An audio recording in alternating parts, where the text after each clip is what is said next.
vou iniciar a apresentação aqui para a gente começar, tá? E aí, qualquer coisa, você vai me interrompendo também, cara.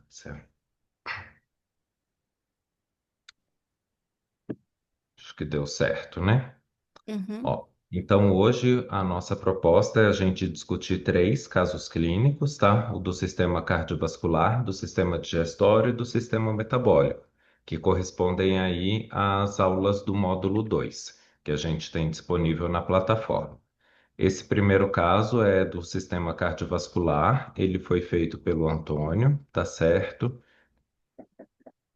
Seislak. Isso lá que eu não saberia falar. Tânia É, Seislak. o roteiro vai ser dividido aí em anamnese, antecedentes e medicamentos em uso, exame físico, exames complementares, o diagnóstico, tá? Essa parte a gente passa mais rápido, que é só a apresentação.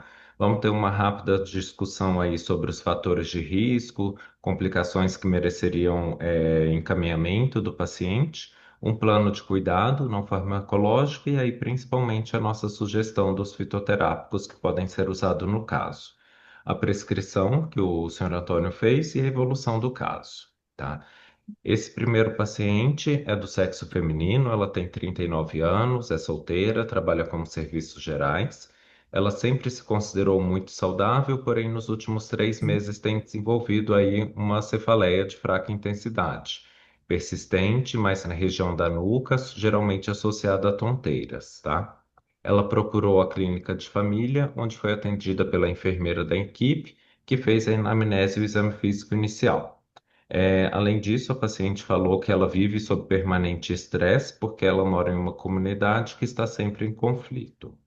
Refere palpitações nos momentos em que fica mais ansiosa, que o sono dela não é reparador, ela levanta muito cedo porque ela precisa pegar dois transportes para chegar até o trabalho.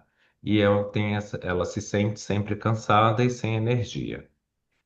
Os riscos que ela e a mãe e os dois filhos adolescentes estão submetidos é sempre um motivo de grande apreensão aí. Embora seja uma vida difícil, ela acha que com a renda do seu trabalho e o benefício do INSS da mãe, elas conseguem ter uma vida mais ajustada.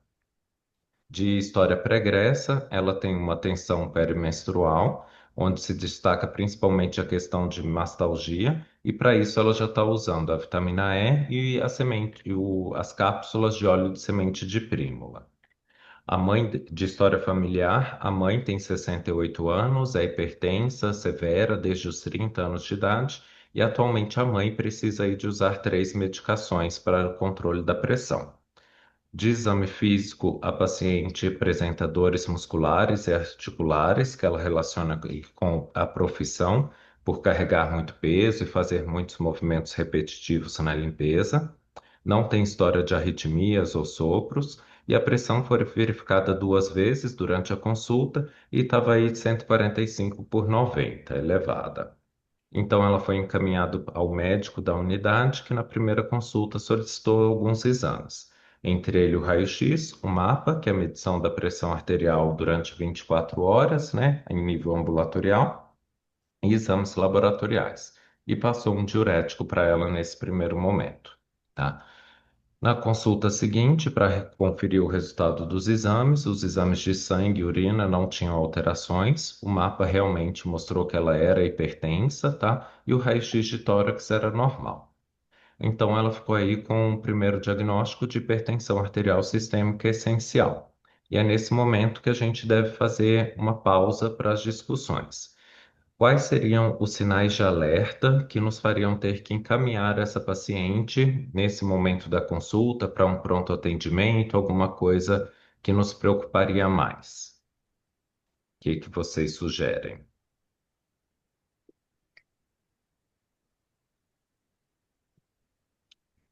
Agora é hora de vocês falarem, pessoal.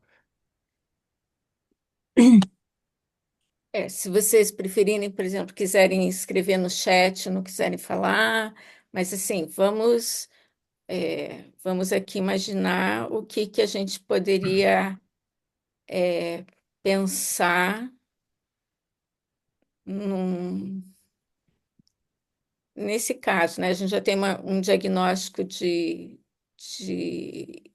hipertensão e o que que poderia evoluir essa hipertensão, por exemplo, qualquer outro sintoma que ela tem. Então, boa tarde a todos. Eu sou a Adriane. Olha, eu acho o seguinte: primeiro, assim, acho que um sinal de alerta ali, além de ela estar tendo esse aumento da pressão arterial, é a questão desse sono que não é reparador, né? Porque se ela tem essa insônia, ela provavelmente vai ter problemas com estresse, vai ter problemas com a hipertensão. Pode ser, ó, 39 anos, ela poderia estar entrando numa fase de climatério, que também poderia estar envolvendo essa questão do cansaço, insônia, hipertensão, né? O estresse em relação aos cuidados com a mãe, né? Então, isso, se a gente não tomar uma atitude, orientá-la, né? De repente, na alimentação, na questão de uma atividade física, alguma coisa que ela possa tentar diminuir um pouco esse estresse, ela pode agravar o seu quadro até hipertensivo com alguns outros sintomas. Excelente, André. Mais alguém?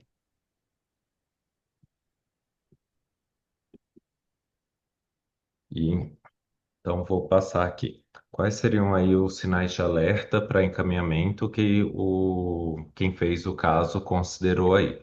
Seria uma pressão arterial muito elevada, uma crise hipertensiva. Essa paciente então teria que ser encaminhada a um pronto atendimento para tratamento imediato, que seria aí uma pressão maior ou igual a 180 por 120, tá?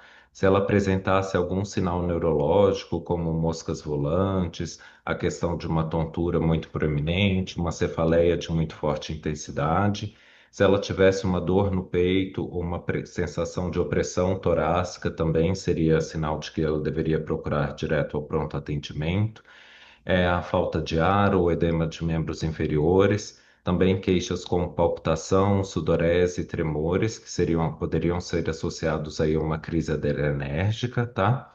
Se ela apresentasse náuseas, vômitos ou uma dor abdominal muito elevada, muito intensa, com uma pressão mais elevada, ou se tivesse aí uma história de abandono do tratamento e da automedicação, tá certo? É só Aí, um pouquinho, só um pouquinho, Fernando.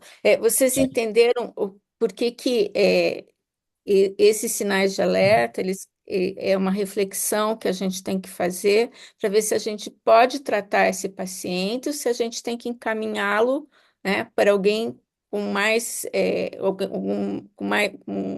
expertise, né, para um especialista, enfim, né, que a gente não vai simplesmente parar e ficar tratando ali com o fitoterápico. No momento, a gente, né, precisa ter esse bom senso se a gente vai realmente tratar ou se vai encaminhar para outro profissional, tá?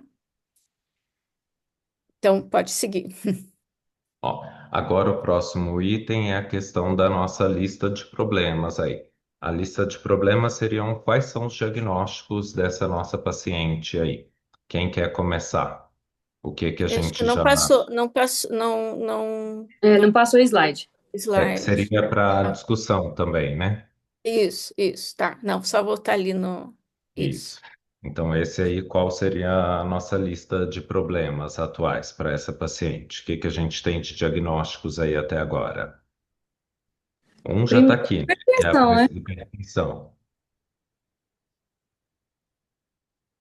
Então, ó, estresse, palpitação, né, por causa da ansiedade dela, ó, A o insônia. aumento da pressão arterial.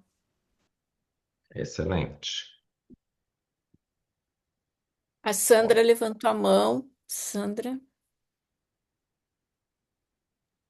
A história familiar, é, a cefaleia persistente, a dor na nuca, tonturas, dores musculares e articulares. Excelente, Sandra. Eu... Alguém mais quer falar ou podemos seguir? Que eu acho que aí esses são os principais problemas mesmo, né, que ela apresentou. A questão da hipertensão arterial, viver sobre aí um estresse tóxico devido à comunidade sempre em conflito, essa questão da privação de sono por conta dos horários em que ela trabalha, a tensão pré-menstrual, que ela já tinha um diagnóstico prévio, e essas dores musculares, aí a gente pensaria se não seria uma lesão por esforço repetitivo, tá Pod- certo? Poderia apontar também questão de sedentarismo e hábitos alimentares? Ou não? Sim, com certeza, bem lembrado, Francis. Vulnerabilidade social poderia colocar também? Sim, Da é questão uma de renda limitada, acesso a alimentos saudáveis. Sim, acho que podemos considerar sim, com certeza.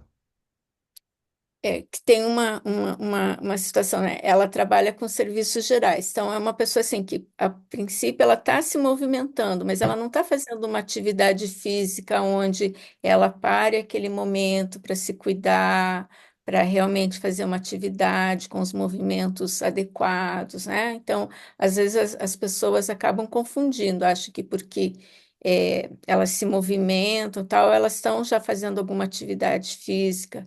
E isso ajuda, obviamente, é melhor do que alguém que passe o dia inteiro sentado, mas a gente, né, o paciente também tem que ser alertado quanto a isso. Excelente. Na evolução do quadro dela, o diagnóstico de hipertensão deixou ela bem preocupada, já que a mãe já era hipertensa e já tinha algumas complicações, como comprometimento da visão e alterações renais, né? O médico a tranquilizou, falando que se ela seguir o tratamento, a possibilidade de complicações seriam menores, e ofereceu para ela o tratamento com fitoterápico, porque aquela unidade tinha uma farmácia viva no local. E as espécies medicinais poderiam ajudar no controle da pressão, do sono e até das dores musculares. Ela gostou muito da ideia, já que era comum na sua família eles fazerem os tratamentos naturais. Além disso, ela foi orientada a praticar o Tai Chi Chuan, que é uma técnica que tinha disponível aí na praça do município.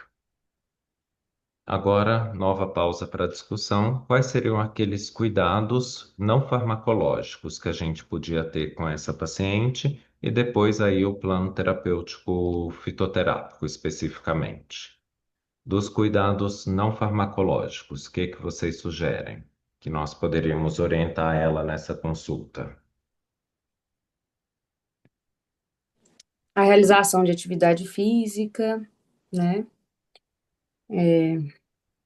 Tentar fazer aqueles métodos para na hora de dormir, não ficar com o telefone, né? Próximo ao horário de dormir, nem televisão. A Uma higiene higiene do do sono. sono.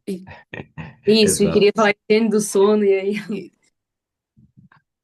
Sandra,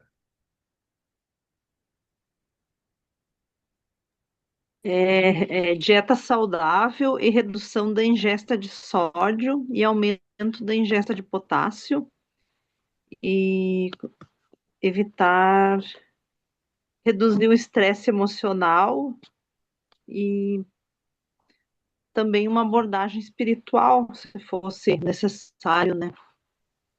sim, Eu Eu, sugeriria também yoga. excelente. no caso, seria aprofundar a questão mais no que de fato ela usa de medicamento. Porque geralmente esse tipo de pessoa, esse tipo de atividade elaborativa, é comum esses tipos de profissionais estarem fazendo automedicação, principalmente com anti-inflamatórios, né? Então, muitas das vezes, esse aumento da pressão pode estar associado ao consumo compulsório de anti-inflamatórios. Eu observo isso quando há muita dispensação de anti-inflamatórios, quando vai checar o serviço da atividade laboral da pessoa, ela está muito vinculada à atividade manual e extensiva, né? Então, eles fazem muito comum eles fazerem uso de analgésicos e anti-inflamatórios corriqueiramente, né? Talvez esteja associado à questão da pressão arterial também, né? Com certeza, bem lembrado. Bom, se ninguém tem nem mais alguma sugestão, a terapêutica e não farmacológica sugerida foi tentar aí a questão de realmente fazer uma higiene do sono para melhorar essa qualidade do sono dela, diminuir a ingesta de sal, na medida do possível combater aí o estresse, o que não vai ser muito fácil devido à comunidade em conflito, e a prática de atividades físicas, entre yoga, o tai chi que ela já começou, seriam coisas interessantes, tá? E aí o próximo é para a gente discutir especificamente a questão do plano terapêutico fitoterápico. Quem teria alguma sugestão de fitoterápicos que poderiam ser usados nesse caso? Esse é o nosso objetivo aí, do que foi principalmente das plantas estudadas nesse módulo, né? Quais que vocês acham que poderia ajudar essa paciente? Então, professor, eu acho que uma primeira escolha ali, de repente, o dente de leão, né? Porque ele seria diurético. Também tem uma questão de ajudar nessa questão também inflamatória dela, né? Eu acho que podia ajudar. Sim, ótimo. Que mais? A erva cidreira poderia entrar para o controle de pressão e até ajudar nessa questão do sono? Eu não tenho experiência dela como hipotensora. Você tem, Kátia? Já viu alguma Não, coisa sobre? como hipotensora, não. A gente até precisava ver lá, que eu também não tenho tudo na minha mente, se na Melissa ou na Lípia tem isso. Mas, assim, Ela é diurética, não? a Melissa seria mais para o sistema nervoso, assim, e ela também tem uma ação até quase que antibiótica, assim, para alguns fungos, algumas coisas, a Melissa é muito boa. A sua erva cidreira aí vocês chamam de melissa, né? A nossa erva É, cidreira que é outra. Qual então, A que nossa isso vocês aqui, tem, tem ela, que ela ver. recomendam? tem ação diurética, né? A nossa daqui. É a Então, melissa, Luciano? Qual que é? Você sabe o nome científico dela? Bah, não, eu sei o nome popular, não seria o capim-limão? Ah, A então, nossa olha, erva cidreira aqui é um capim-limão. uma sim, boa, é isso. é, viu como é importante a gente falar, porque a erva cidreira tem gente que conhece como capim, né, o capim-limão, que é o símbolo para alguns citratos, a Exatamente. erva cidreira, que se chama também erva cidreira verdadeira, que seria a Melissa officinalis, tem a erva cidreira falsa, a Lípia citrodora, Lípia alba. Então, Isso é esse foi bastante um bom importante. exemplo prático aí, né? Da gente saber de qual planta que a gente realmente está falando, e qual capim-cidreira que é. Que às vezes a gente fala para o paciente o nome popular, principalmente a gente que está em diferentes regiões do país, e cada lugar é uma planta com finalidades específicas. Sandra, Aqui em São Bento do Sul, a gente tem passado para os pacientes para diminuir, como antipertensivo também, e controle do estresse, o capim-limão. ótimo. Mais alguma planta que vocês sugerem? Ou que tem experiência, ou que lembram das aulas? O alho sativo, no caso do alho, vasodilatador, ajuda a redução da pressão. Sim, Eu pensei no alho também. pode falar, Sandra. Alpínia zerumbete. Excelente. Alpínia. Tá bom.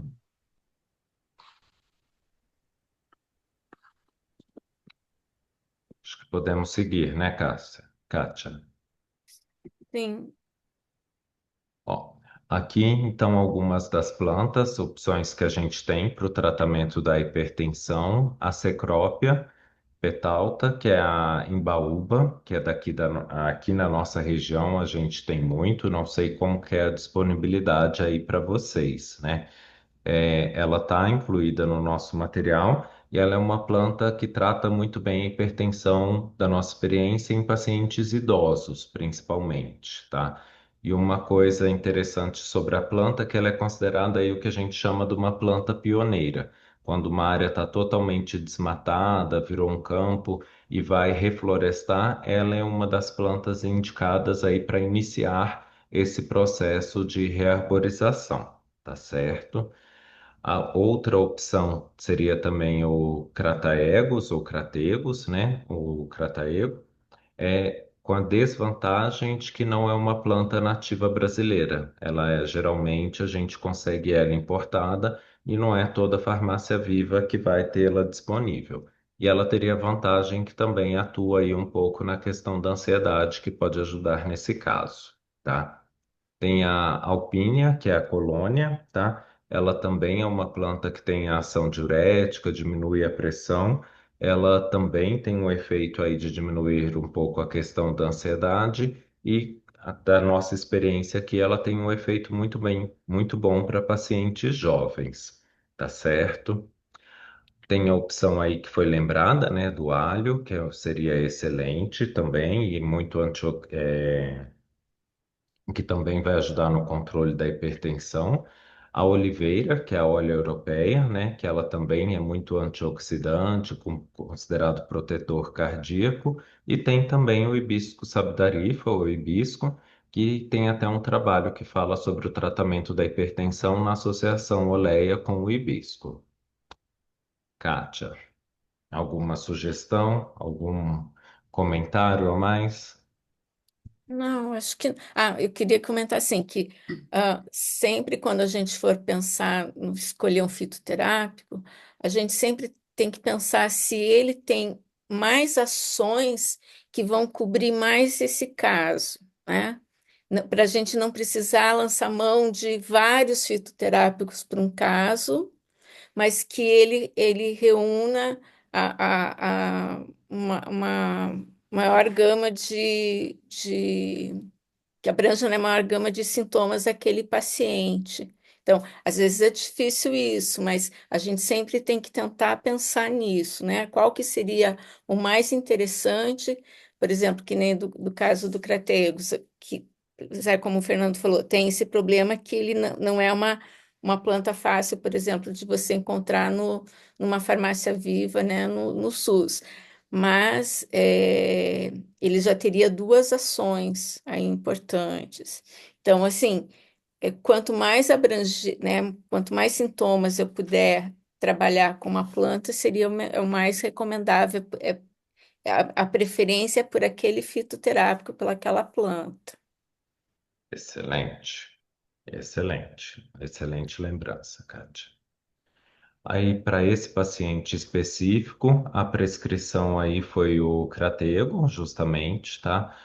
Tanto flores quanto folhas, que eles já teriam aí uma ação hipotensora, antiarrítmica e também na questão da ansiedade.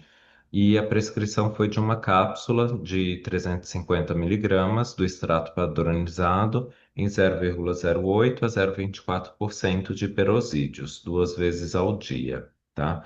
Aqui, o que eu acho que faltou um pouco nessa prescrição e que quando a gente fizer é a questão do tempo que o paciente vai usar, tá certo? Se vai usar 15 dias, um mês, 2 meses ou até o próximo retorno. E o colega associou também a eritrina mulungu, a questão da entrecasca, tá? Que aí teria ação ansiolítica e relaxante muscular e que vai também ajudar na questão do sono da paciente.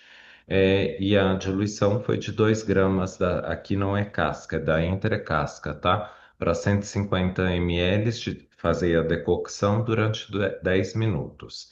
E tomar aí uma xícara 30 minutos à noite antes de deitar.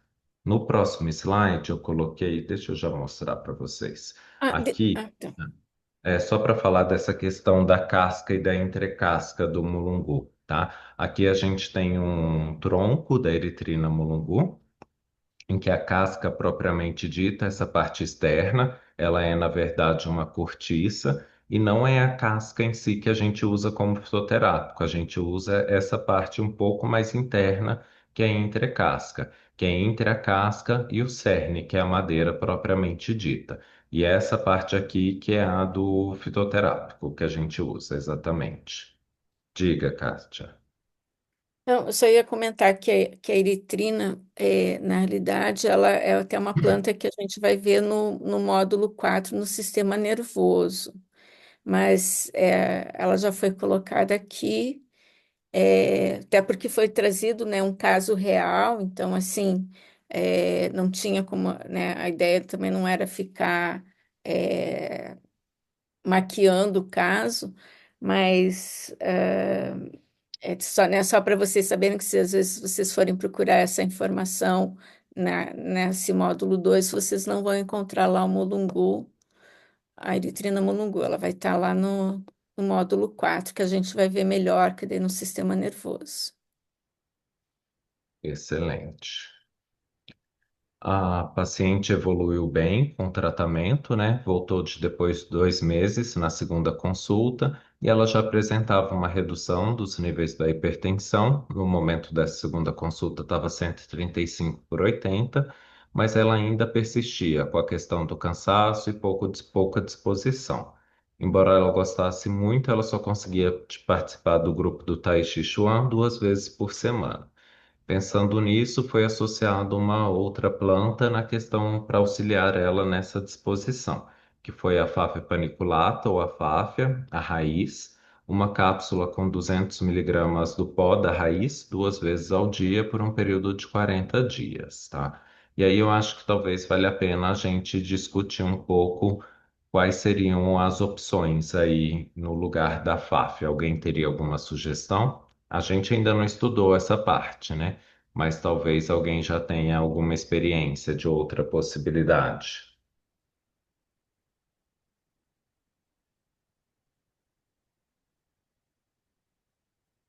Não? A Deixa eu Fáfia, pode falar. Eu só ia comentar que, eu não sei se você ia também falar, mas que a FAF aí, ela está fazendo a função de adaptógeno. Lembra que alguém comentou que seria difícil essa pessoa que mora numa comunidade, que vive geralmente num estresse, né?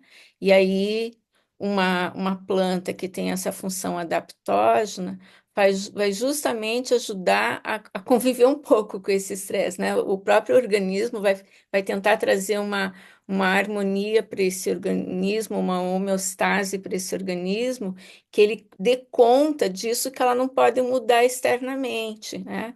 Além do próprio Tai Chi, ou a yoga, como a Adriane comentou, sugeriu, é, que vão também ajudar a que ela reaja bem a uma circunstância externa, né, que não depende dela, né, que alheia à vontade dela. No caso da Fávia, poderia usar, no caso, a curcuma longa para dores musculares ou não? Em termos Então, de dores, eu acredito que possa ajudar. Qual que seria o seu comentário, Kátia?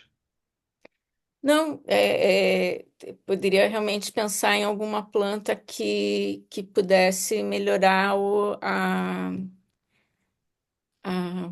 só que agora me fugiu da cabeça.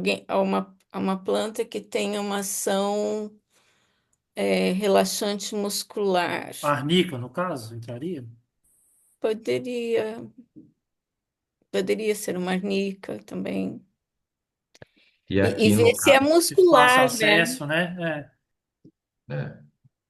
e aqui no caso ele pensou na Fáfia não tanto nessa questão muscular, ele pensou na questão de disposição geral da paciente mesmo. E a FAF, ela é considerado o nosso ginseng brasileiro, né? Então, que seriam dessas plantas adaptógenas, como a Kátia falou.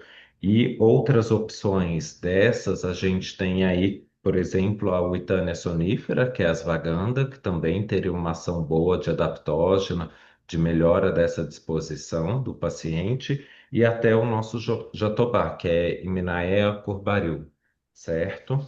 E um cuidado que às vezes a gente tem que tomar na prescrição da FAF seria que em alguns pacientes ela pode aumentar a pressão arterial. Então, nessa paciente que já era hipertensa, a gente vai ter que monitorar isso um pouco mais de perto.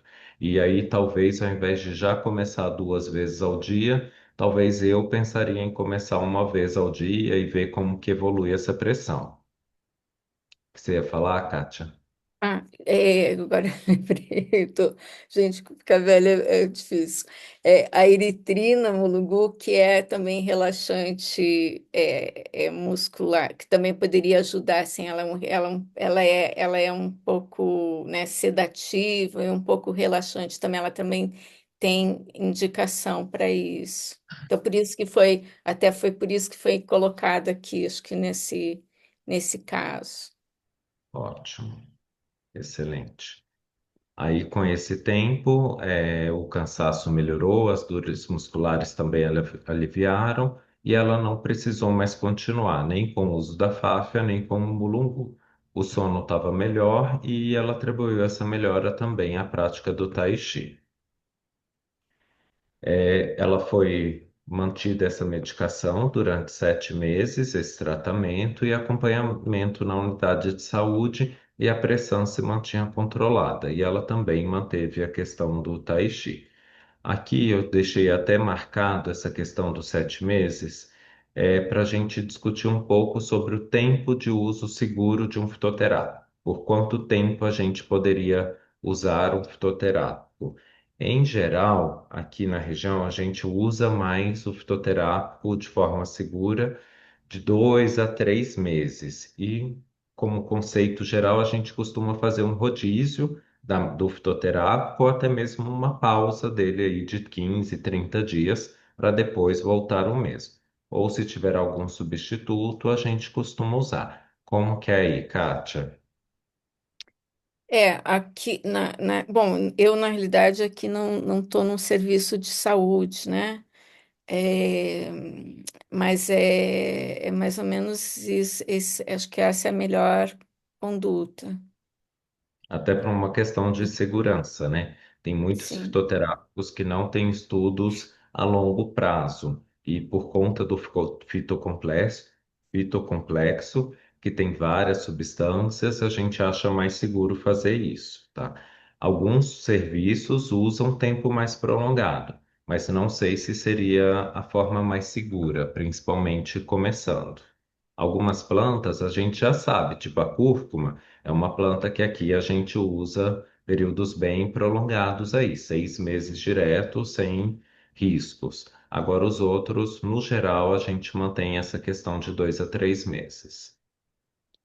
E uma coisa importante, assim, ó, isso, né, desde que eu comecei a estudar fitoterapia há 40 anos atrás, a maior dificuldade que tem é encontrar, saber, conhecer posologia, né? Se já é difícil, às vezes, você ter informação sobre a indicação, a composição química e tal, a posologia é sempre a informação que a gente menos tem disponível, né? Porque se você, por exemplo, assim, as informações que a gente às vezes tem em livros é meio que um copia e cola de outros, né?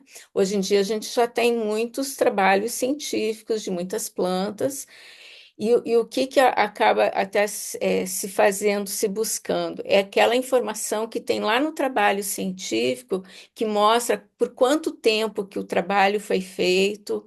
Então, assim, você então, só consegue, às vezes, aquela evidência, né, que tal extrato, ou tal planta, tal fitoterápico foi utilizado por tanto tempo e que deu e que, enfim, foi confirmada a segurança. Então, assim, a gente vai buscar essa informação, assim, tem que, às vezes, peneirar, digamos assim, essa informação, filtrar essa informação de um artigo, tá? Ela não aparece muitas vezes, ou a maioria das vezes, ela não aparece assim tão clara e tão precisa para a gente. Até porque uma outra dificuldade que a gente tem na fito, e que é importante que todos saibam, e que vocês também sempre procurem fazer registros do que vocês utilizam, é, é, que, né, não, essa informação, por exemplo, até num artigo científico, nem sempre se coloca o que tipo de extrato, por exemplo, que concentração que foi feito aquele estudo.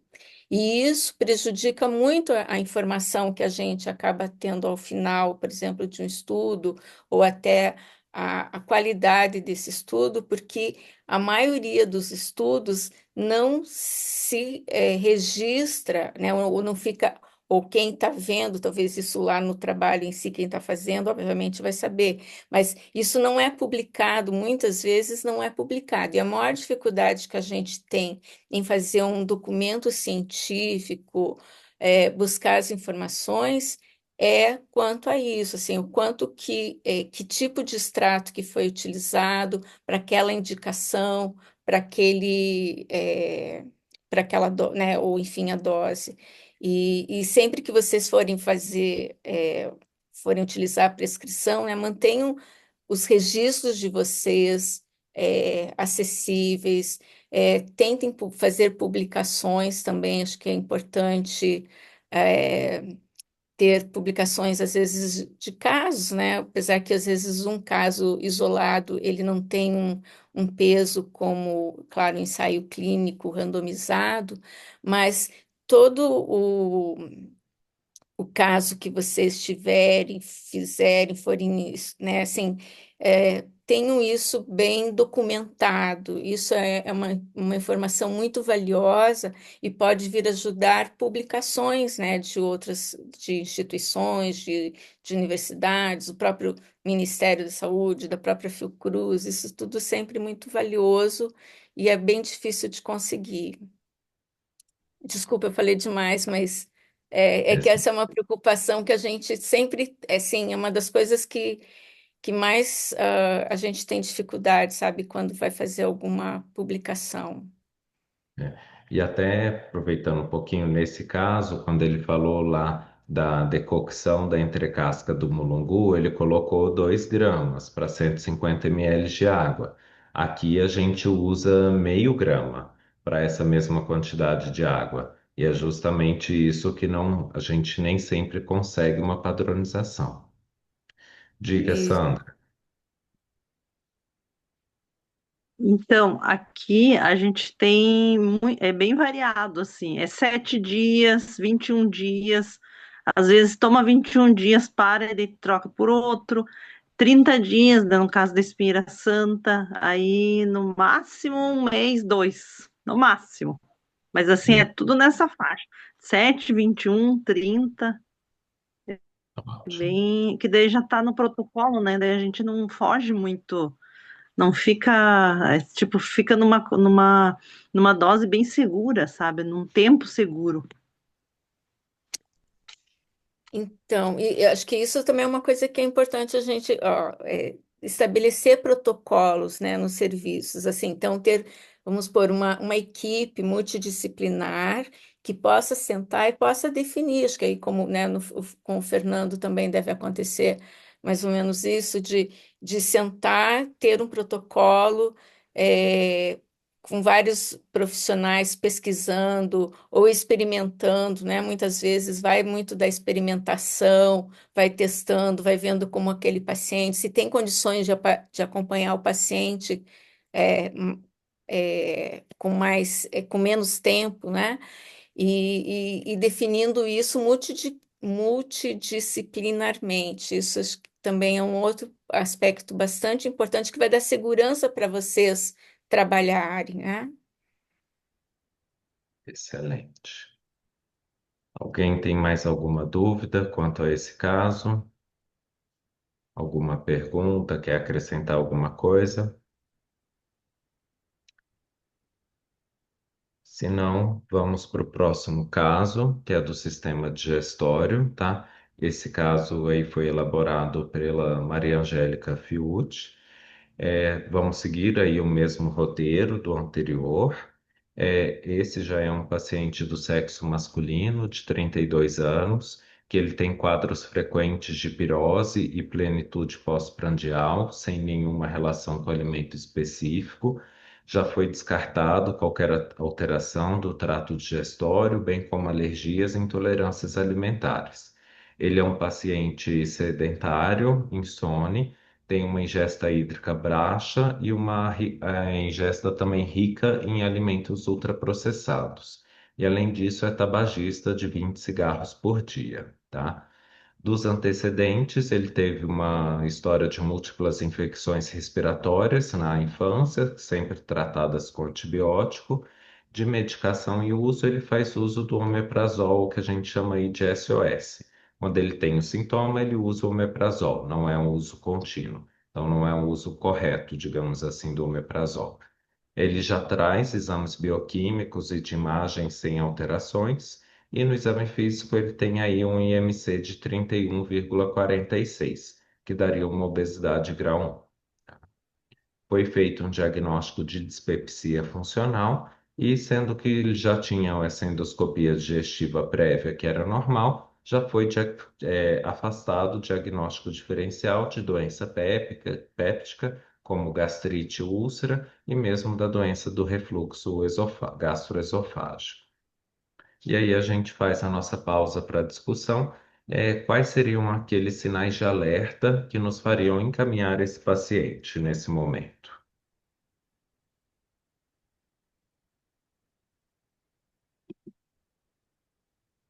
Sangramento poderia ser um deles, Com certeza, se o paciente tivesse tanto sangramento né? digestivo aí, ele precisaria ser encaminhado para um pronto-socorro.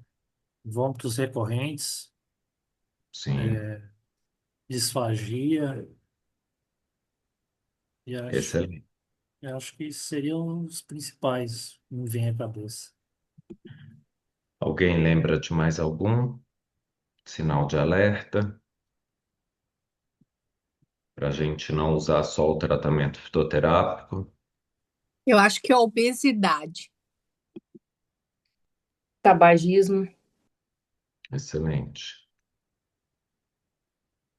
Bom, Não, então não aí sei os se, sinais. desculpa, eu não sei se, não foi mencionado, mas eu não sei se é comum acontecer desse tipo de paciente apresentar soluços, por causa da disfagia, ou não tem nada associativo. Associado a uma doença Daquele, do fluxo é bem comum, a questão do aquele a soluço dispepsia intermitente que é funcional. recorrente, que chega às vezes a ter que usar propamazina para poder você conter que tipo de soluço que você não consegue parar e cessar. Excelente. Aí, de sinais de alerta, ficou aí como que a gente precisaria encaminhar. Se além disso, esse paciente tivesse uma perda de peso não intencional, que a gente pensaria em uma doença inflamatória intestinal, ou mesmo algum processo neoplásico. Se ele tivesse aí a questão da disfagia ou odinofagia, que foi comentado, dos vômitos persistentes, a hemorragia, é um quadro assim bem grave que precisa ser encaminhado. Se ele apresentasse uma anemia inexplicada, principalmente ferropriva, que a gente pensaria em uma hemorragia oculta, tá? E se esse início fosse recente aí, após um início recente dos sintomas, após os 45, 50 anos de idade, que não é tão comum também o início da disfagia funcional, da dispepsia funcional, desculpa. Se tivesse histórico de câncer familiar, gastrointestinal, ou se no exame físico tivesse achado alguma massa abdominal ou mesmo linfonodopatia, tá? Da lista de problemas, quais seriam os diagnósticos feitos desse paciente que a gente poderia fazer nesse momento? Aí eu falaria desbiose, já que nos exames não tem achados. Eu pensei na desbiose intestinal.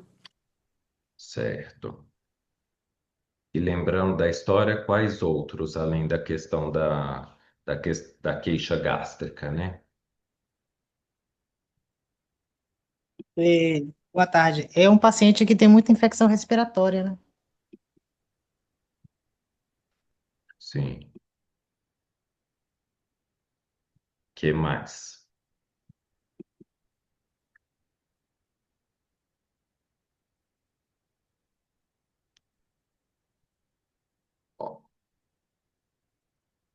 Então aí a gente fecha para ele essa questão da dispepsia funcional, né? Na história também falava que é um paciente insone que sofre com a privação de sono.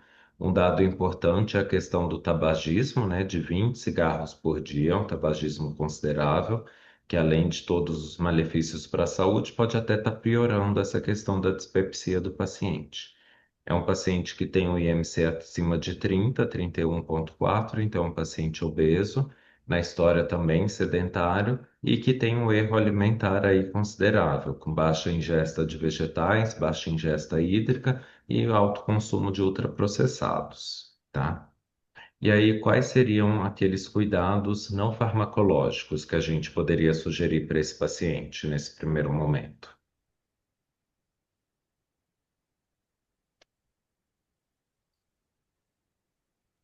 Eu acho que ele deveria ser encaminhado por uma nutricionista, enfim, para fazer uma dieta alimentar, né? Para que ele pudesse seguir aí tentando melhorar a sua alimentação. Sugerir a Excelente. questão do controle do sono, mas aí eu não sei se a questão da insônia dele se está ligado à questão de respiração, dificuldade de respirar, ou não sei se tem algum distúrbio vinculado a isso, mas seria reduzir os estímulos que levam a tentar regularizar o horário dele de sono. Ótimo. Esse a gente precisaria investigar aí como é mais essa insônia dele. Acho que a Sandra tinha levantado a mão, Sandra. Eu coloquei comer devagar, evitar refeições volumosas e alimentos com alto teor de gordura. Excelente. En- Fundamental na dislipidemia funcional. Encaminhar para um grupo de apoio ao tabagismo também para começar uma redução do uso do cigarro, né? Perfeito. É, como ele é tabagista, eu imagino que ele deve consumir bastante café, né? Aqui talvez não tenha falado, né? Seria evitar também o uso de café ou essas bebidas estimulantes, né? Que possam despertar a dispepsia, né? A dispepsia favorece mais o tabagismo e ainda piora a questão da insônia. Excelente. Então, aí, as metas terapêuticas propostas para esse paciente foi eliminar a pirose e a plenitude pós-alimentar, a melhora da qualidade de vida, melhorando o sono, recomendada a redução do peso, o aumento da ingesta hídrica e a redução ou eliminação do tabagismo, tá? Nessa primeira consulta, a gente tem que explicar sobre o caráter crônico e flutuante da doença, além de orientar sobre a importância da adesão ao tratamento e tentar identificar e evitar aqueles gastilhos para os surtos de dor, que seria o estresse, o tabagismo ou a questão da alimentação. De medidas não farmacológicas, aí, como foi sugerido, a gente tenha que orientar a dieta porcionada e hipocalórica, comer devagar, evitar refeições muito volumosas e os alimentos com muita gordura, assim como a Sandra falou, aumentar a ingesta de água, aí até 35 ml por quilo de peso, tá? Melhora da qualidade do sono com a higiene do sono, yoga ou reiki e a prática de atividade física regular, ajustada aí ao quadro clínico dele, tá certo? A solicitação de exames foi considerado que não teria necessidade, já que ele já trouxe alguns exames para a gente, inclusive uma endoscopia. E nesse primeiro momento ele foi encaminhado aí para uma nutricionista para tentar melhorar essa alimentação, para o educador físico resolver a questão do sedentarismo, a psicóloga para tentar ajudar no controle de estresse e na parada do tabagismo, e também ao pneumologista, além de auxiliar no controle do tabagismo, nas complicações que ele já possa ter, tá? E aí, agora, quais seriam as opções de intervenção fitoterápica? O que que a gente teria para esse paciente?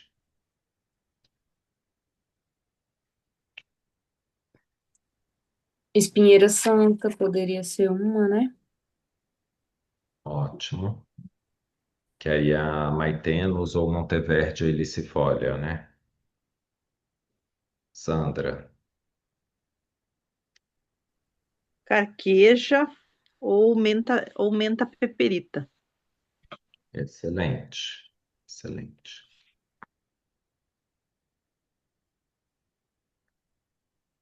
Mais alguém tem alguma sugestão de fitoterápico que poderia ser usado?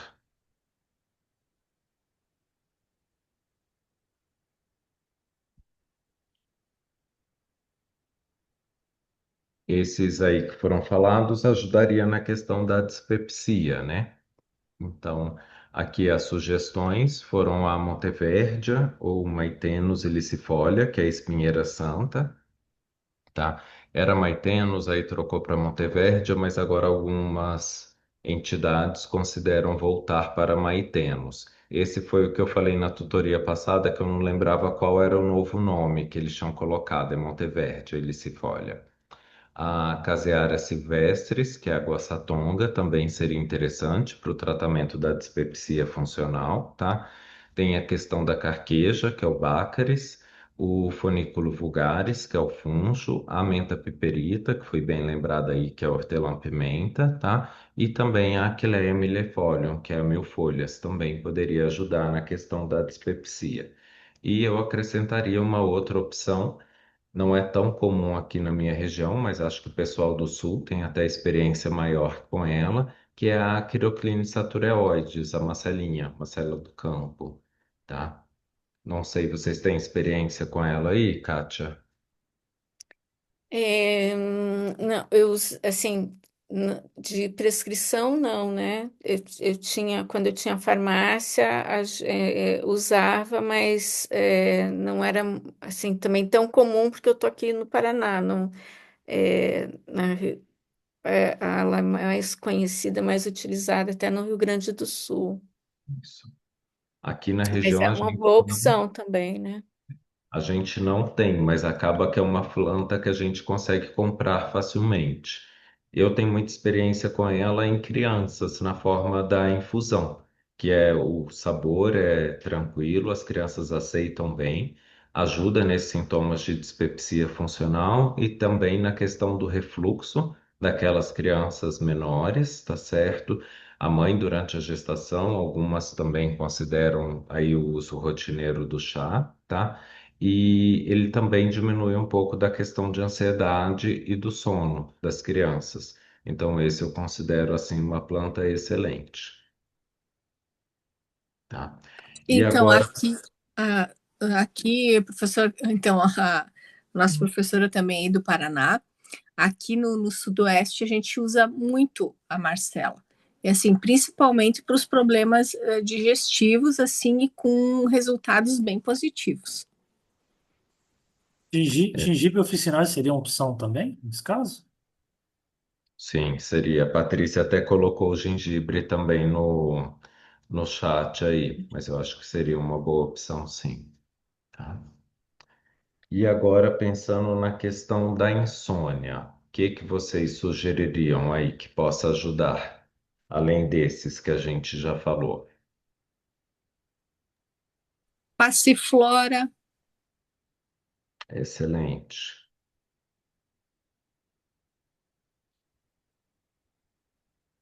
O próprio mulungu, né, que a gente tinha falado, Melissa no oficinal. caso, a melissa, ótimo. Que mais?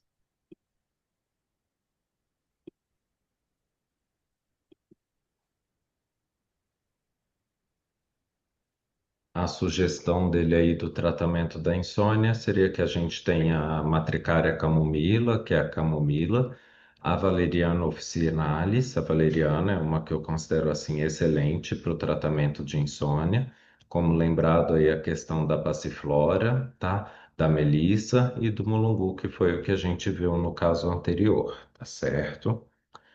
A prescrição do colega nesse primeiro momento foi aí pela espinheira santa, Monteverde ilicifolia. Ele optou pela utilização do extrato seco padronizado em 3% de taninos, em cápsulas de 500 miligramas, tá? E aí vai tomar uma dose com água uma vez ao dia, sempre pela manhã, durante o período de 90 dias, tá?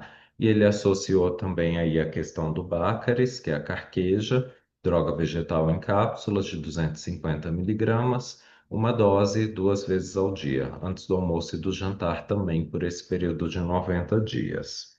Tá certo? Alguém tem alguma dúvida sobre essas duas plantas, da sua utilização? Não. Ah, Aqui teve um caso que colocaram lá no nosso grupo, né, Kátia, da tutoria, que é de uma colega que pegou uma paciente utilizando um chá de espinheira santa, segundo a mesma falava, nem era chá. Eles pegavam a planta que eles tinham em casa, que a família tinha, batia no liquidificador, triturava e encapsulava e usavam aí na família toda para melhorar os sintomas de dispepsia e perceberam que não estavam melhorando. E aí a colega pediu para eles levarem um pouco da planta para o consultório para ela ver se realmente era. E na verdade a planta que eles utilizavam era o Ilex, que parece muito com a Monteverde ou a espinheira santa verdadeira, tá? Aqui tem ela com os galhos e o galho do Ilex, então realmente são muito parecidos, tá? E às vezes a população usa de forma indiscriminada um ou outro, mas enquanto a Monteverde ou Espinheira Santa Verdadeira tem o efeito terapêutico que é para tratamento das doenças gástricas, o Ilix, na verdade, ele é tóxico. Então ele poderia, na verdade, ele estaria aí piorando os sintomas gastrointestinais da paciente, por isso que ela não melhorava, porque estava usando uma planta tóxica ao invés da correta, tá? Então, sempre que a gente for, ou mesmo comprar, ou usar aquela planta que a gente tem em casa, a gente tem que ter certeza que aquela é a planta certa, tá certo?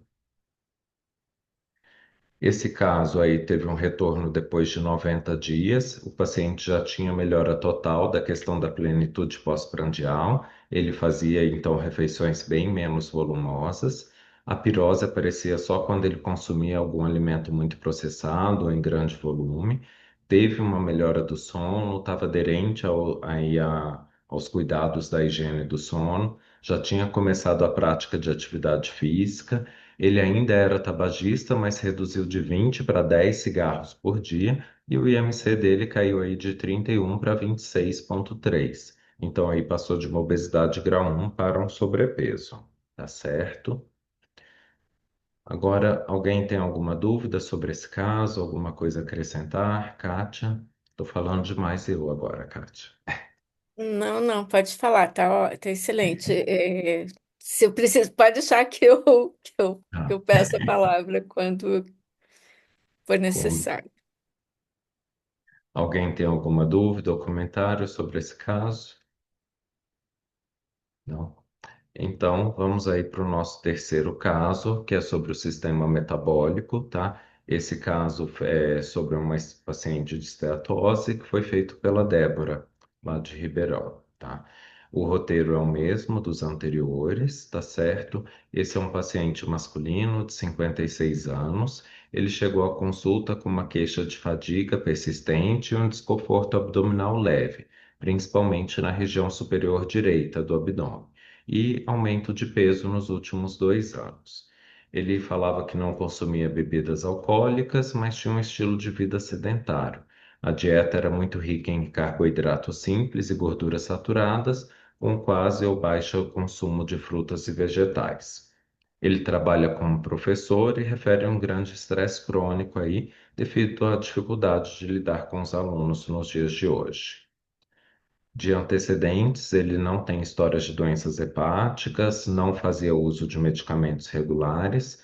O pai dele é diabético e a mãe já tinha história de esteatose hepática metabólica. De medicação em uso, ele estava usando rosuvastatina de 5 miligramas, que é uma estatina para tratamento da dislipidemia. De exame físico, ele tem 92 quilos, com 1,78 m, que dá um IMC de 29, que seria sobrepeso. O abdômen estava levemente distendido e tinha dor à palpação na região do fígado. Não tinha icterícia nem outros sinais de insuficiência hepática. Ele já trouxe alguns exames complementares, dentre eles um colesterol total de 195, um LDL aumentado, que seria aí de 115, a referência seria até 110, um HDL, que é o colesterol bom baixo, seria para a idade dele acima de 50, alguns consideram acima de 60, o dele está 45, e um triglicérides normal de 140. A glicemia estava boa, 92, insulina normal 7,3, um TSH também normal, um TGO já aí um pouco aumentado, um TGP limítrofe de 53 e um gama GT aumentado, que seria até 60, o dele estava 77. No ultrassom de abdômen, mostrava um aumento difuso da ecogenicidade hepática, grau 2. E aí, o que corresponde principalmente a uma esteatose hepática de grau 2, mas poderia ser também uma doença de depósito, tá certo?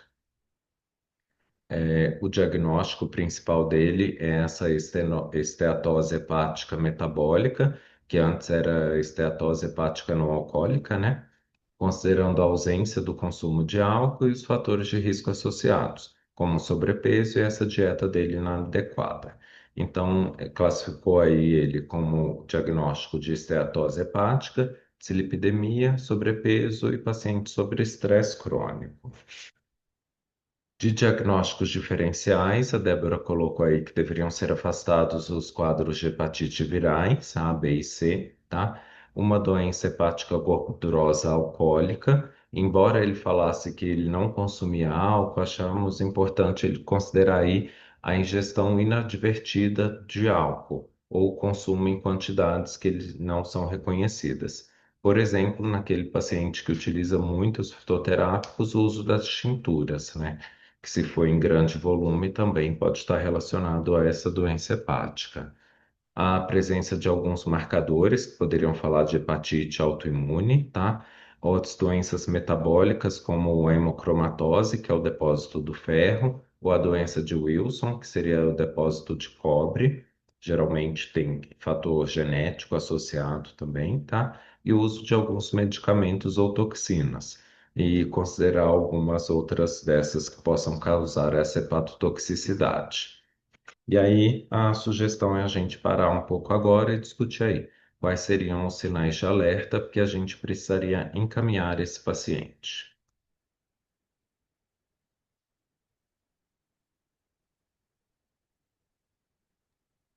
Fadiga e o desconforto, né, abdominal. Certo, Icterícia e aumento substancial das enzimas hepáticas, como TGO, TGP, gama GT. certo. Sandra,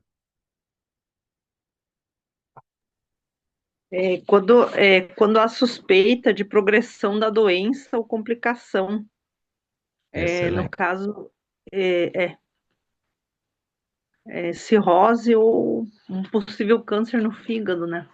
Sim, Fibrose hepática seria o caso, se eu evidenciasse isso, exame de sim. imagem, Se evidenciasse o que, Franciano cortou para mim. se Fibrose? evidenciasse no exame de imagem avanço para fibrose hepática.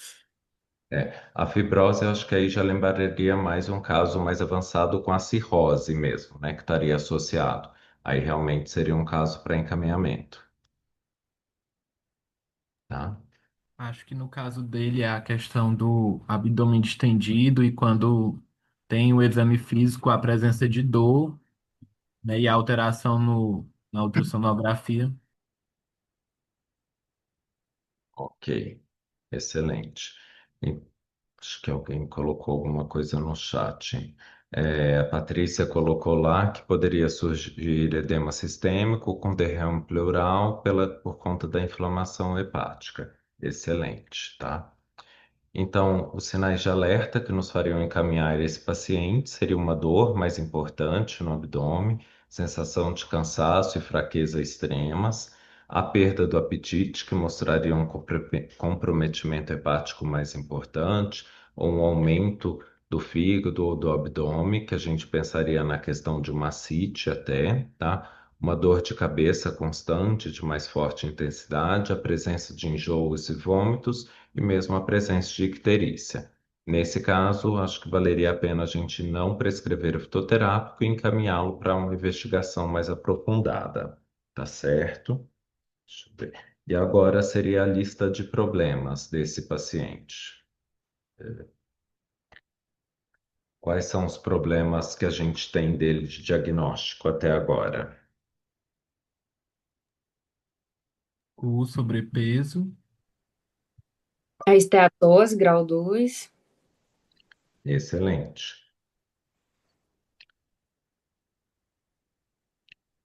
A alimentação ruim, né? Porque ele se alimenta de muito carboidrato e poucas frutas e verduras. Ótimo. O Sa- estresse devido ao trabalho. Estresse crônico. Sandra.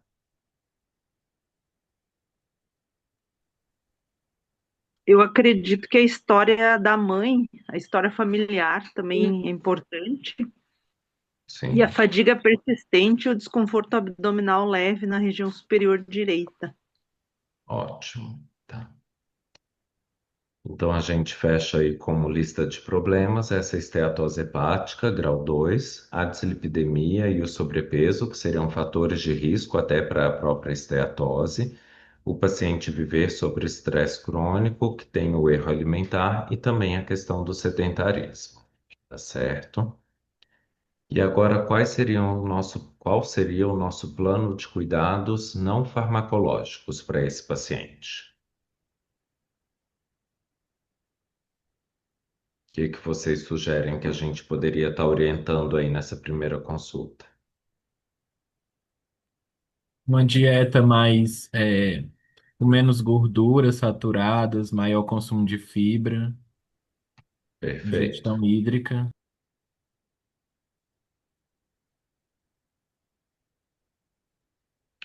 O que Prática de mais? atividade física, né?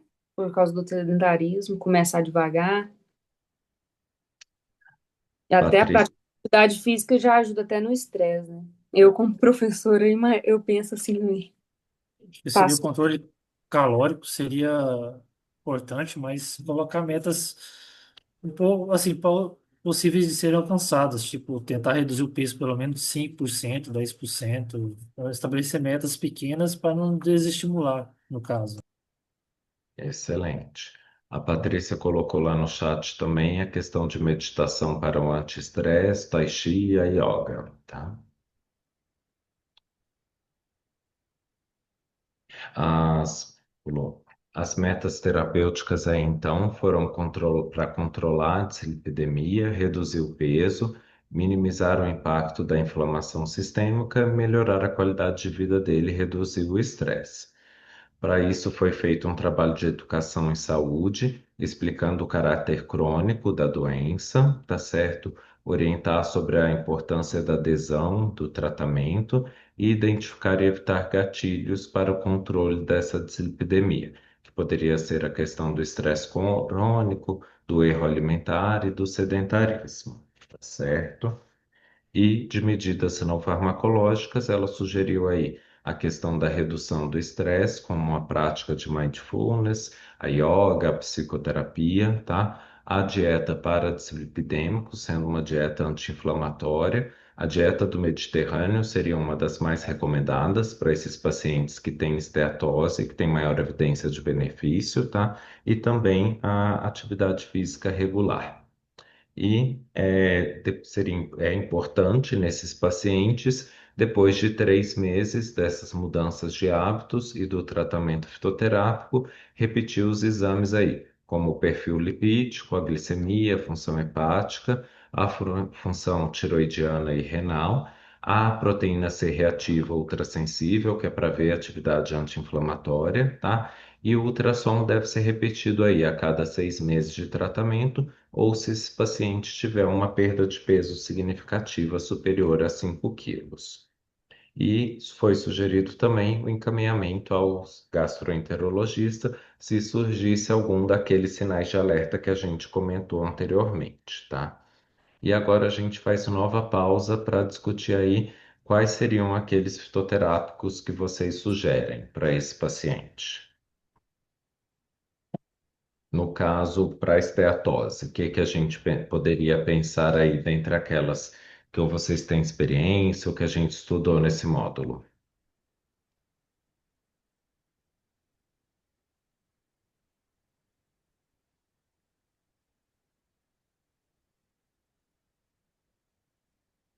Pode falar, Sandra. Cardo mariano e a alcachofra e o dente de leão. Excelente. Que é o Silibum mariano, né? O cardo mariano, A Sinara escolhimus, que é o cachofra, e o Taraxacum officinalis, que é o dente de leão. Excelente. Curcuma Que longa mais? também, que essa é curcuma, um Cúrcuma, com antioxidante certeza. hepático. Excelente, excelente. Ele é antioxidante, anti-inflamatório, também atua na dislipidemia, né? A curcuma vai ser bom mesmo para ele. Ajuda naquele paciente com síndrome metabólica, né? Ótimo.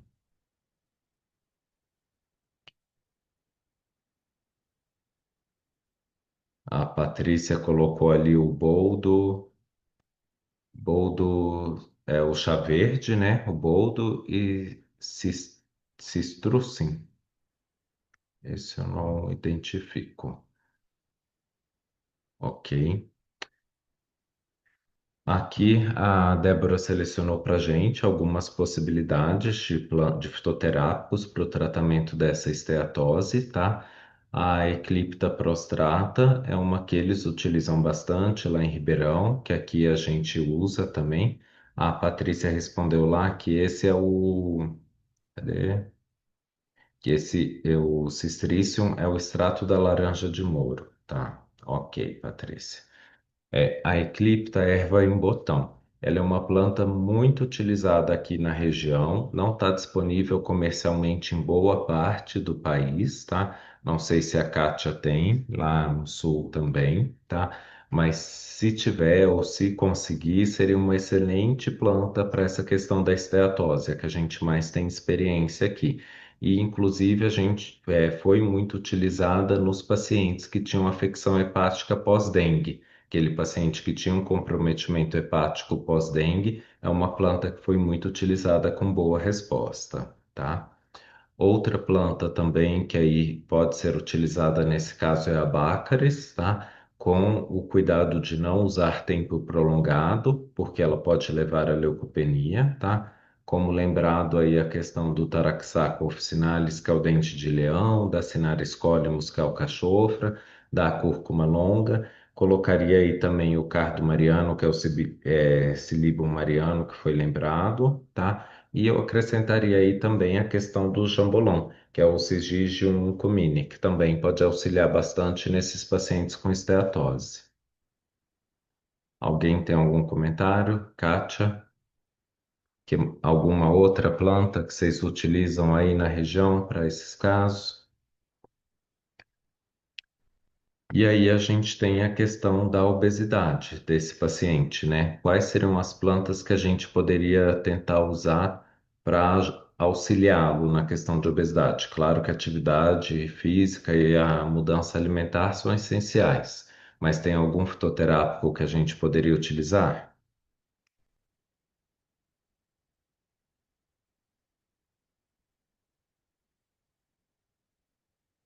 Passiflora, melissa. Excelente, para controle de ansiedade, diminuição de apetite. No controle da obesidade, a Débora lembrou aí da gente a questão da Garcinia camboja, que pode diminuir, tá? A Patrícia está colocando o chá verde, que é a Camellia sinensis, muito importante também. O Citrus aurantium, que é a laranja amarga. O próprio Hibiscus sabdarifas, que a gente já viu no caso anterior também. E a Paulínia cupana, que é o guaraná, tá certo? E além disso, tem as sugestões de planta para dislipidemia. O que que vocês lembram que poderia ser utilizado para dislipidemia?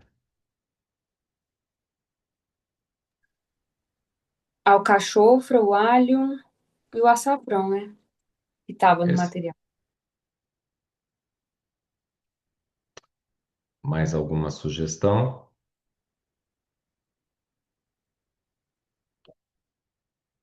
Da questão da dislipidemia, a sugestão também o Baccaris aí de novo, então ele atuaria em mais de um ponto desse paciente, tá? A cúrcuma longa, que já foi bem lembrada, a alcachofra, que é a Sinara bem lembrada, a Bixa aureliana, que é a questão do urucum, tá? Que também auxilia na dislipidemia.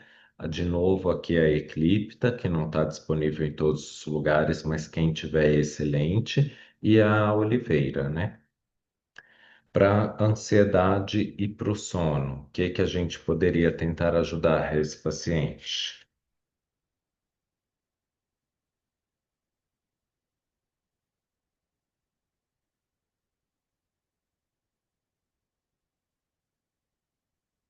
Da ansiedade e do sono, a sugestão foi aí que a gente tinha falado anterior, até que teve essa questão do nome popular, né? A Melissa officinalis é uma planta que a gente pode utilizar bastante aí, que ajuda no controle da ansiedade, na melhora do sono.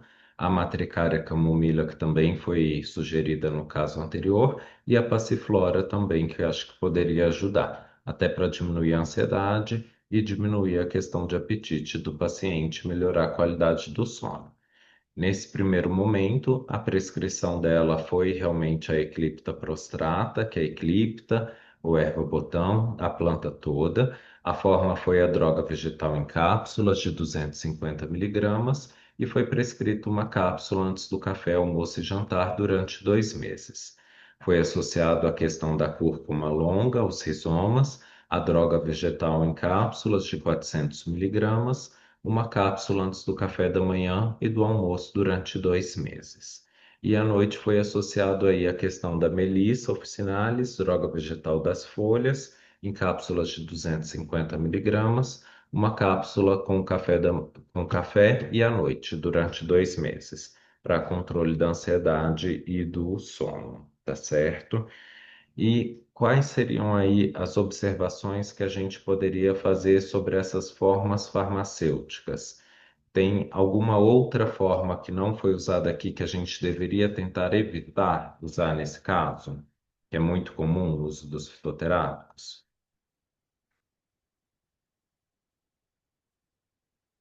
As tinturas, né? Por causa do álcool, seria? Exatamente, Liliana, exatamente as tinturas, tá? A gente tem que evitar, porque no paciente com esteatose a gente evita o máximo possível o uso do álcool. Então a gente evita as tinturas. O extrato fluido, como a dose seria muito menor, a gente pode, caso a gente não tenha as outras opções disponíveis, tá certo?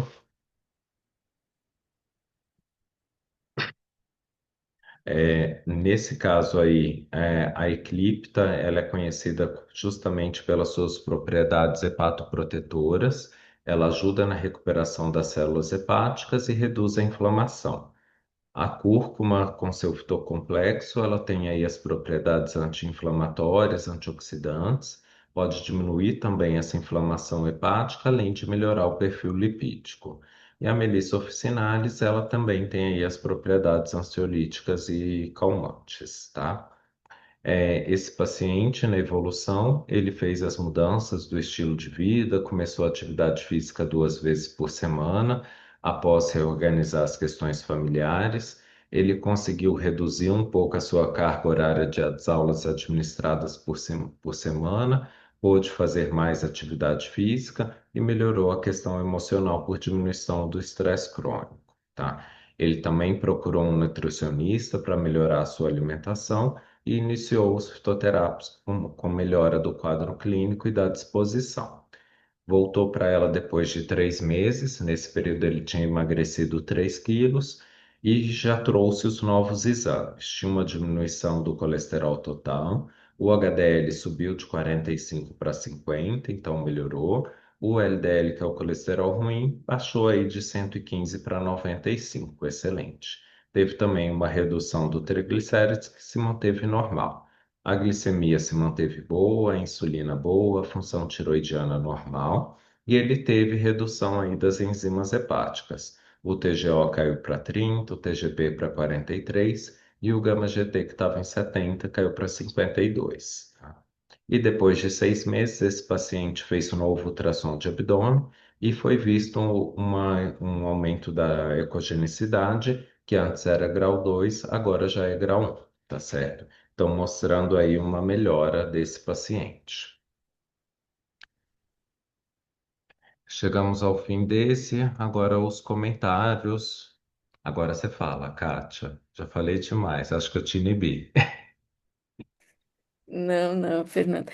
Volta lá no slide da prescrição, só para a gente, acho que podia aí Assim, só reforçar, né, como é importante, então, o que a gente falou ali, até o exemplo da Melissa, de sempre na prescrição ter lá o nome científico, o nome vulgar, né, o nome popular, a parte usada, isso é muito importante, a forma farmacêutica, né? Então, ali, se é droga vegetal sem cápsula, se fosse extrato seco, né? Apesar que o extrato seco ele é mais difícil, às vezes, a gente encontrar em farmácias do SUS, uma farmácia viva, porque o extrato seco ele é um produto mais caro, uma matéria-prima mais cara, e geralmente a farmácia viva ela produz o seu próprio insumo e o extrato seco requer já uma tecnologia farmacêutica para preparar. É, então, a quantidade, né, a posologia,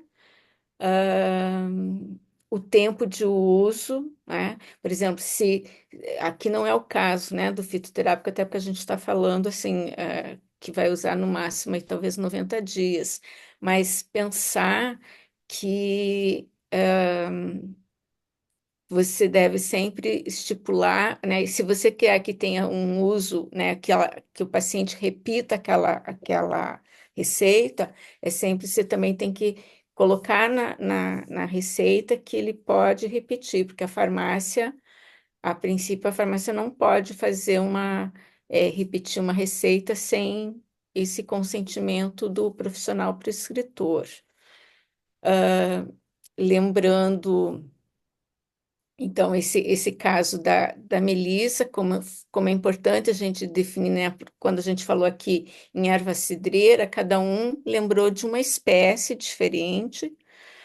A questão da parte usada também é super importante constar, porque, é claro, se eu usar se, vamos supor, esse paciente, às vezes, se ele vai se ele não tem ali no SUS, numa farmácia própria do SUS, se ele vai em alguma outra farmácia, e se por acaso nessa farmácia acabam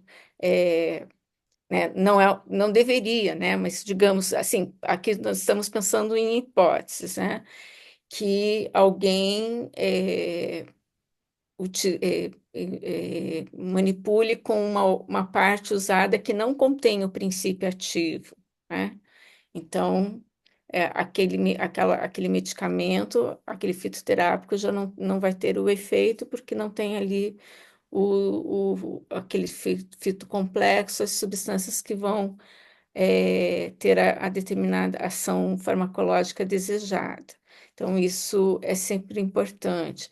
Um outro cuidado também é o que a gente às vezes fala assim, ó, antes do café, com o café, após o café, né, após a refeição, sempre orientar também bem o paciente, porque o paciente às vezes não entende, o paciente ele já está ansioso geralmente na consulta, ele já está pensando o que ele vai fazer quando ele sair dali, né? Às vezes ele não presta atenção em todas as orientações. Então, ter esse cuidado, assim, de como que você vai frisar, às vezes para pacientes até, vamos supor, um paciente mais idoso, às vezes você tem que até desenhar, né? Colocar, sei lá, isso geralmente até quem pode fazer é na própria farmácia, o farmacêutico pode orientar melhor para que, por exemplo, um idoso não confunda o que ele vai tomar pela manhã, o que ele vai tomar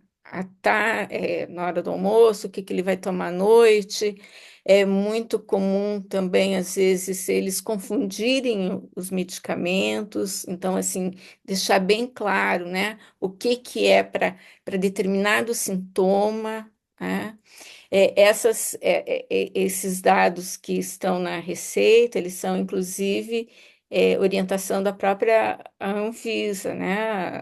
Nas normas para boas práticas de manipulação em farmácia viva. Então, consta lá tudo que uma receita deve conter. Lembrando que a receita é um documento muito importante, né? Que é um documento onde está registrando aquela prescrição daquele profissional, seja um médico, o próprio farmacêutico, um enfermeiro, que são os profissionais aqui que a gente tem aqui no curso, mas, enfim, qualquer profissional prescritor, é, a receita é um documento que não pode ter rasura, né? Não pode ter um nome em código, né? Uma substância que não seja reconhecida. Então, acho que pontos importantes que a gente tem que lembrar na hora de prescrever. O que eu queria colocar agora, a princípio, era isso. E acho importante a gente lembrar também quais plantas desse módulo que estão lá na relação de fitoterápicos da Rename, né? Nós temos três aí, que é a Monteverde elicifolia, que é a espinheira santa, a Cinnaris colymus, que é o cachofra, e a Menta piperita, né? Que acho que aí uma das funções do curso é tentar estimular, inclusive, a questão da prescrição dos fitoterápicos disponíveis na Rename, tá certo? E desse módulo a gente teria aí essas três plantas principalmente, certo, Kátia? Isso, bem lembrado, Fernando, porque por que que é importante estar na Rename? Se está na Rename, tem o financiamento da assistência farmacêutica, né? Esse financiamento que é tanto uma parte do Ministério da Saúde, quanto do Estado, quanto do município. Então, a farmácia do SUS, ela pode dispensar isso, tendo essa possibilidade de aquisição com esse recurso tripartite. E é claro que precisa também, né, constar se está na Rename, mas daí é importante que também entre na Remume, né, na relação municipal, né, de medicamentos essenciais, que ela conste ali para que haja garantia de que vai ser adquirido, né, que tenha demanda. É claro que também tem que ser observado se tem demanda de aquisição, e aí esse contato do prescritor com o farmacêutico ali na farmácia é super importante, porque não adianta o prescritor, né, pensar, estudar, pesquisar e prescrever algo que o paciente daí vai ter dificuldade de encontrar. Então, você tem que estar sempre em contato para saber o que que é possível. Muitas vezes o prescritor vai ter que fazer alguma alteração na prescrição, e aí é importante que o farmacêutico converse, né, com o prescritor, que de preferência, assim, como eu falei, que a receita é um documento que não pode, por exemplo, ter rasura. Então, o farmacêutico não pode chegar lá, se não tiver aquilo, ele mudar, arriscar e ele colocar uma outra forma farmacêutica, uma outra dosagem. Então, isso tem que vir do próprio prescritor. Mas é sempre esse relacionamento interprofissional, ele é necessário para que o paciente, porque assim, se o paciente fica frustrado, né, muitas vezes, quer dizer, a gente tem as duas situações, ou aquele paciente que ele encontra, que ele deseja realmente um fitoterápico, e tem aqueles que às vezes podem também ter mais alguma resistência. Então, se a gente acaba tendo muita dificuldade, às vezes isso pode desmotivar o paciente, né, a utilizar aquele produto, aquele fitoterápico, porque é difícil de encontrar, não. Então, assim, o prescritor tem que saber o que, que é possível ali para, né, ou no SUS, na unidade de saúde, onde ele está, ou se ele já vai ter que orientar a esse paciente para adquirir numa farmácia privada ou adquirir de um produto industrializado, e aí também existem, né? A gente também tem que pensar que existem os produtos industrializados e que também que sejam, né, de boa procedência, enfim. Era isso que eu queria colocar. Não sei se alguém tem alguma dúvida quanto a isso, ou, enfim, ou Algum outro ponto da aula? Da aula não, do encontro. Da discussão. Da discussão de mania de coisa de professor. Da discussão, eu aprendi bastante com vocês também, assim, acho que sempre cada um falando, a forma de falar, a gente vai gravando, né? Vai aprendendo, vai pensando em outras coisas. Fala, Tiago. É, boa tarde. Às vezes eu fico em dúvida em relação ao tipo, não ao tipo, a parte da planta, mas como é que vai ser utilizado essa parte da planta, no caso, a entrecasca, ou as folhas. Se para o paciente, às vezes fica melhor uma cápsula, a forma farmacêutica que se adequa melhor àquela situação. Aí, no caso, a minha dúvida seria em que tipo de material eu posso buscar essa informação? As formas farmacêuticas mais adequadas para determinado tipo de planta ou de parte da planta, né, utilizada? Porque eu vejo que as prescrições apresentadas, elas já trazem tudo especificadinho, né? E aí, muitas vezes, no uso de fitoterápicos, eu procuro utilizar mais fitoterápicos até industrializados. Pela questão, porque aqui no meu município não tem farmácia viva disponível, né? Não tem esse projeto, e também até pelo a questão também do acesso e da garantia da qualidade, né? Então, muitas dessas plantas que a gente comenta aqui, elas têm fitoterápicos industrializados, que aí eu sei que eu vou estar utilizando a fitoterapia, mas acaba que a prática fica muito presa a prática de prescrição fica muito presa aos industrializados, e quando eu precisar prescrever algo que seja fora disso, eu vi que eu tenho dificuldade, eu não consigo saber, a dose já tem essa questão da dificuldade, né, que foi comentada, mas não é a dose, é realmente questões, farmacotécnicas de onde que eu posso buscar essa informação. Tá. Bom, a gente viu no módulo 1, lá tem uma aula, né, de formas farmacêuticas. Então, ali já tem, né, tá explicando quais são as principais formas farmacêuticas. Basicamente, não existe uma regra para dizer assim, olha, essa planta eu vou usar esta forma farmacêutica. Geralmente, não é. É, agora, tem essa questão, por exemplo, algumas espécies talvez você consiga extrair melhor num processo a quente, numa infusão, uma decocção, né? É, algumas espécies, por exemplo, algumas situações, como a gente viu aí, você não vai, que o Fernando comentou, você não vai utilizar uma tintura por causa do teor alcoólico. E aí, se você não tiver outra opção e daí precisar usar, por exemplo, um líquido e usar um fito, um extrato fluido, que daí você tem, né, ele é feito 1 para 1. Então, assim, você tem uma concentração um pouquinho menor de álcool. Se você, assim, toda forma farmacêutica tem as suas vantagens e desvantagens. Isso até está bem claro lá na apostila do módulo 1 das formas farmacêuticas.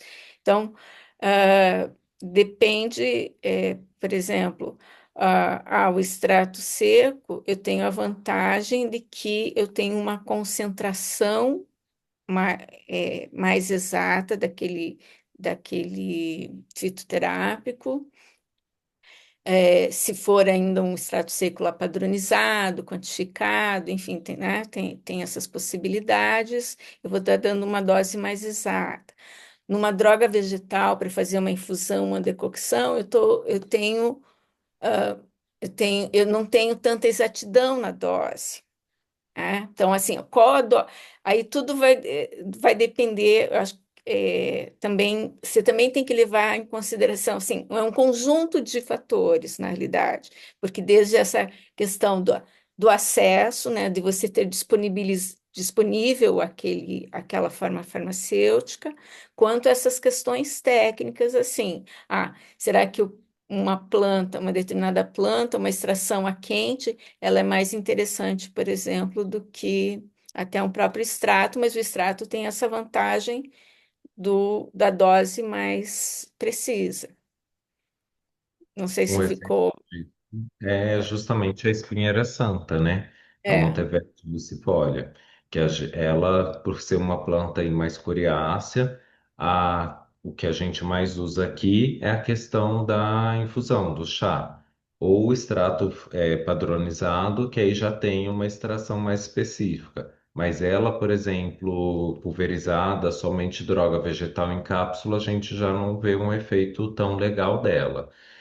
Tiago, você viu lá nas aulas que o penúltimo slide, na verdade, você tem que clicar na planta e lá tem a questão de posologia também. Você chegou a ver essa parte, né? Sim, sim, vi. Então é mais ou menos padronizada essa questão de forma farmacêutica mais eficaz, né? No caso, para mim, usar uma espinheira santa, aí já tem mais ou menos como que ela se aplica melhor, qual a forma farmacêutica que ela tem maior aproveitamento. Isso. é, Aí, por exemplo, comparando com a espinheira santa, vou dar o exemplo da cúrcuma agora. A cúrcuma, que funciona muito bem para a gente aqui, é a droga vegetal pulverizada em cápsula, entendeu? Ou a infusão dela seria um sabor não muito agradável que o paciente não vai utilizar. E aí, na indústria, quando a gente pega os industrializados, eles colocam lá praticamente curcumina isolada, mas já tem trabalho mostrando que a droga vegetal seria mais eficaz do que a curcumina isolada, justamente pela questão do fitocomplexo, que a sua ação seria melhor. E aí a indústria, além da curcumina isolada, associa a piperina também para tentar melhorar um pouco a biodisponibilidade, sendo que na droga vegetal a gente já teria isso pronto, digamos assim, entendeu? Então acaba variando muito de planta para planta e que com o tempo a gente vai acostumando. não tem uma regra, isso não está escrito, pelo menos desconheço assim, alguma publicação que fale qual a melhor forma farmacêutica para determinada espécie. A própria, assim, e é aquilo que eu tinha falado, né, na nossa turma L, no primeiro encontro, que a gente tem que buscar boas fontes de informação, né? Então, por exemplo, aqui, obviamente, no curso, a gente utiliza muito o próprio formulário de fitoterápicos da Farmacopeia Brasileira, ou Memento, ou as informações sistematizadas da RNSUS, os trabalhos, as publicações aí da Farmácia Viva de Jardinópolis. Então, a- é, também os artigos científicos, né, nas apostilas, que ainda não saiu, vamos ver se semana que vem é publicado. Peço desculpas até vocês que não foi possível, por motivos alheios à nossa vontade, não foi possível é, vocês receberem a tempo desse módulo 2 a apostila só das monografias, assim como tem lá na tela, o penúltimo slide lá, o antepenúltimo, são as plantas, né, ali que você tem que clicar e tem todas as informações sobre elas. Vocês vão receber isso também num formato de apostila, e nesse formato da apostila foi colocado, inclusive, os ensaios clínicos. Ele tem mais informação do que está lá na tela, tá? É, e isso também, né? Então, assim, buscar essa informação de artigos científicos, sempre preferir, obviamente, informação de um estudo clínico,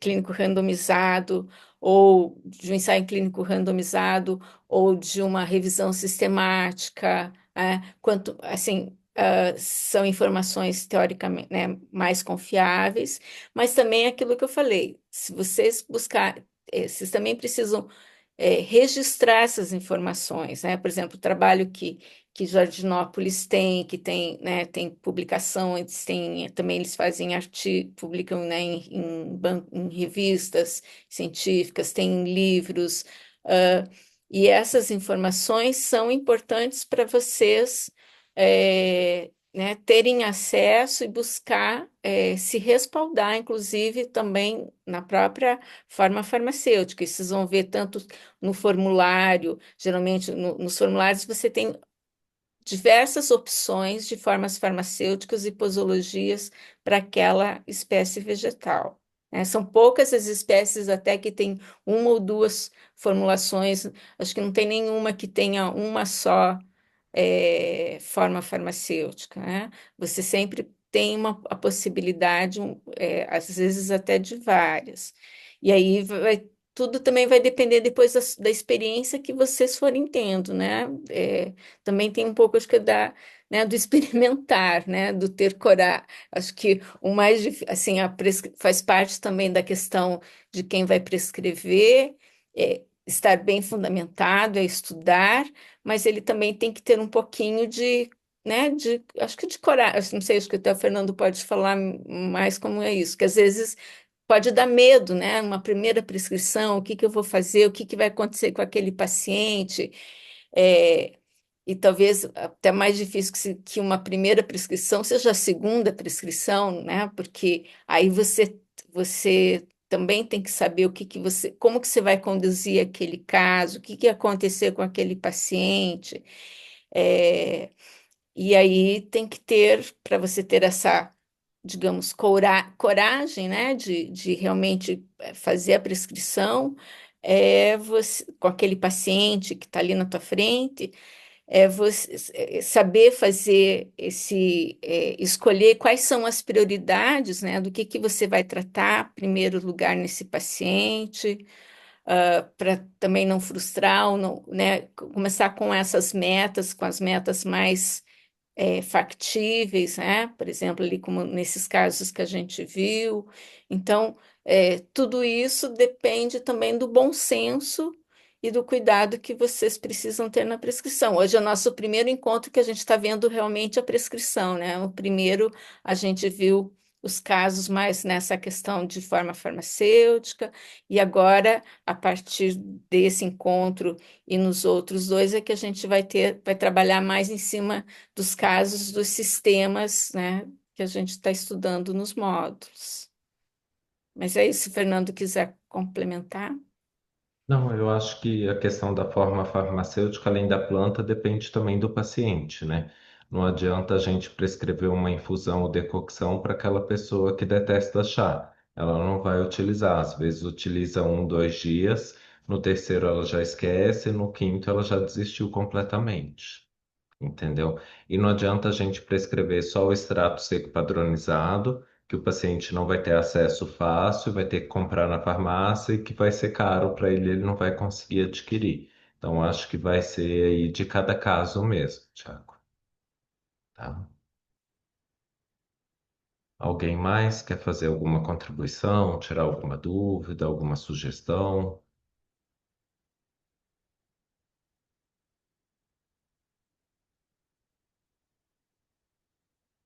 Acho que você está sem áudio, Kátia. Eu ia falar que a gente não tirou uma foto. Agora alguém já está saindo. Vou tentar aqui tirar uma fotinho. Nossa, aqui. Eu vou abrir a câmera. Pronto. É, Excelente, pessoal. Obrigado pela participação de todos aí. Muito obrigado, Kátia, pelas contribuições. Vamos ver eu que como que... agradeço por nos receber aqui. No próximo, qualquer coisa, eu vou para a sua. Isso. Não, podemos fazer essa dupla. Foi bom, né? Assim, é uma boa interação. Ótimo, pessoal. Obrigado pela presença de todos aí. E se tiver alguma sugestão, qualquer coisa, pode mandar lá no grupo também, tá bom?